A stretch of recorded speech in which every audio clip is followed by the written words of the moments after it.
Alhamdulillah wassalatu wassalamu ala rasulillah. To ɓe man kadi en daraki ha tafsir de ayaji seeɗa ɗo asawere ɗo tema en daroto kadi asawere warande man bo jangugo man wonan teddan mbiyakeji julde ɓe cuɓle ngam man kadi ɓarte men kam tammi wongo kadi inchallah ha asawere ɗiɗaɓre to Allah ceniɗo muuyi. Yo jotta kam ko ɓesdeten finditingo kam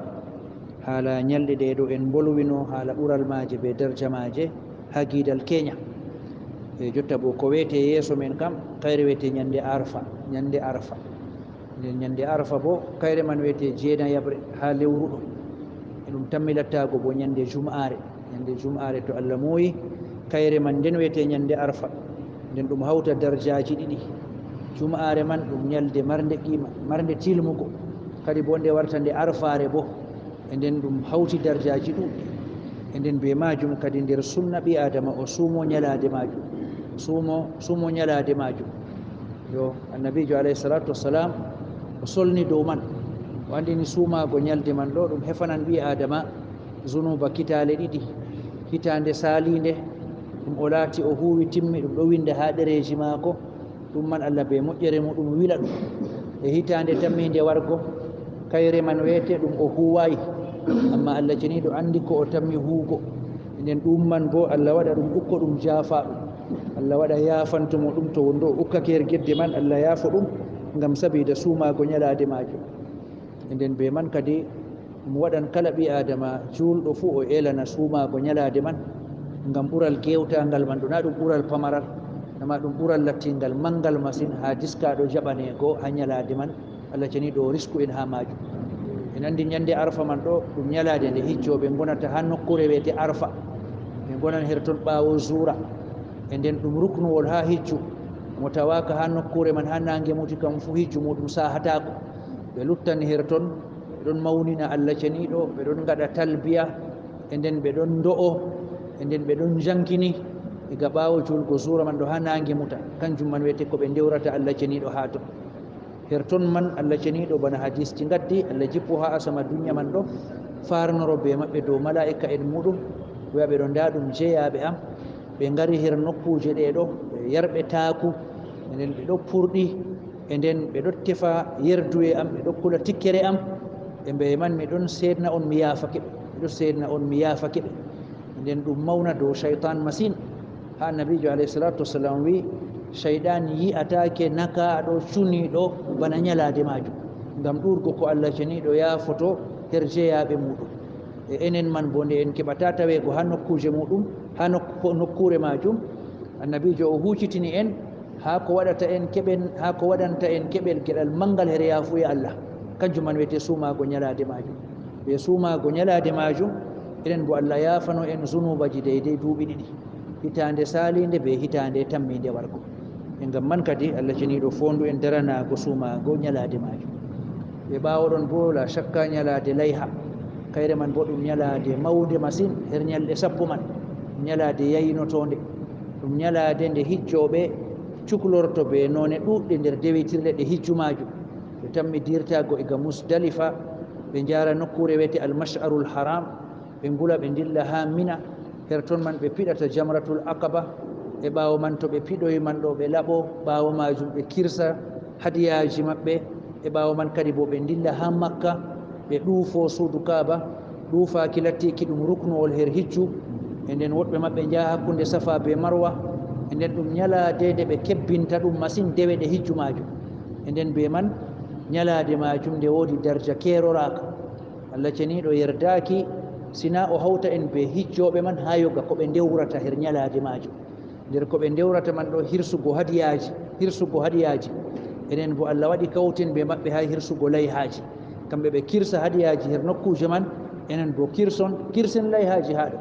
kamɓe ɓe jaako annabi Ibrahim her ton man annabi Ibrahim nufi hirsanno Ismail her nokkure man mal kamɓe kam ton ɓe kirsata e enen bo Allah ceniɗo sottino Ismail man be jawdi annabi Ibrahim hirsidi her ɗon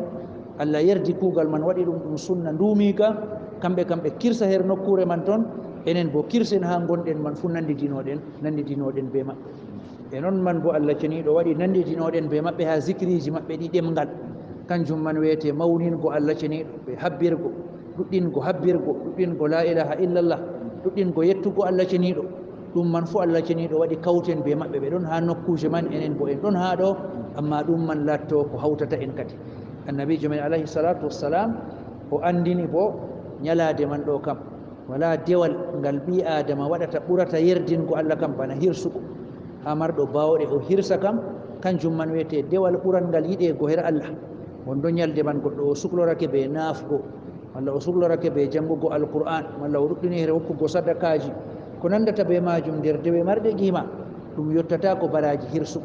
hirsugo ɗum wiyete ɓurdan ɗum ko Allah rewrete fof ha ñalade majum ngam man kadi sunna latti ka cembiɗinaka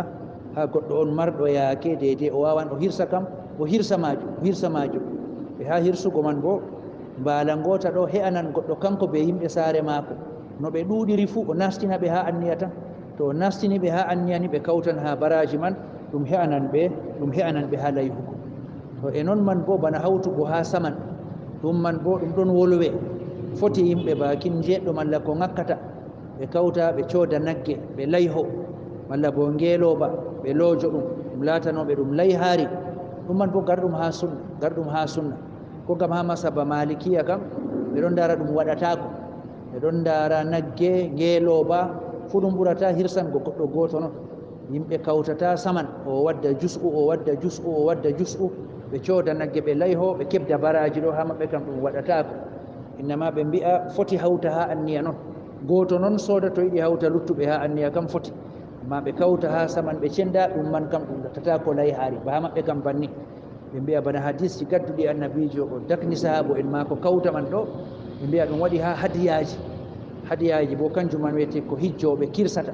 amma ɗum waɗai ha layhaji ɓe ɗo cendidira ɗum nden fuu kadi ɗuɗɗum nder modi ɓe ɗon dara ɗum waɗoto nden to woodi laarɓe ɗum maslaha mum kawta ha dabba ngota bana nagge bana ngeeloba man eɗen be majum yimɓe jeɗɗo ko waɗata less eɗen ɓe cooda ɗum ɓe layho ɓe cenda tammoto kanjum man ɗo ɗum daroto darnde layhago man inchallahu taala yo banni kadi yo ko hani sankite her ñalade man bo enɗamji ɓe yeccitanago tampuɓe julde kam hani nde latto nde julde ha yimɓe fuu ta goɗɗo ngam ɓillaji maako ɓe talakare maako haɗamo lattago ɗum julde e nden seyo man latto o hawtata her maako yimɓe fuu layho o lay hakkila sakka ɗum suno sakko ma kadi bo to ɓesdi o yeedaka e ngam majum none man bo ɗon jur marɓe yaakeji ɓillaji man ɗon jur e nden hani masalaji enɗam pinta her yimɓe e nden mbi'a ɗum her layhaari man ɗo sadaka wona man ɗo kanjum man ɗo ɗum sembiɗine waɗe sadaka man wona bana ha marɓe yaakeji kam hani ma ɓe kirsa ɓe peecina ha hirsugo man ngam ɓe giɗi ɓe gaɗa sadaka noon ngam ɓe giɗi ɓe nastina seyoji her calaje ɗuɗɗe e baaba calaje man mbawata kirsa malla bo mbawata kirsa ko he'ata e nden ɗum laato ɗum seyo mango nder famille ji majum la shakka ɗum hunde yerdinande Allah ceniɗo her ñalaɗe majum e noon man bo nder sunna bo ɗuɗɗingo habbirgo allahu akbar la ilaha illallah allahu akbar wallahu akbar walillahi alhamd diga jemma julde man ɗo ni ha fajiri julde man yake yago masallare to yehi masallare man ɗon rena ha liman wara majum e nden ha caka hutba man liman habbiran yimɓe kabbira be muɗum e banni kadi ɓawo to lay hake man bo kala ɓawo wakkatiji julde fu kabbiran e nden man ɗo ha suba ha nayabre nden man habbirgo man daroto nden ɗum man bo hani ɓiɓɓe adama ballotira ha dow majum kadi yo Allah ceniɗo o fondu en o jaɓan en layhaji meɗen man ɗo e nden o jaɓ kuuɗe boɗɗe ɗe kuweten her ñalaɗe lattiɗe tilimɗe man ɗo o yaafo zunubaji o ɓangtu ha darjaji o feccina ha yaakeji riski en ha moƴƴe maako be ɓural maako to wallahu taala alam wa sallllahu wa sallam wa baraka ala nabiyi muhammad wa ala alihi wa ashabihi ajmain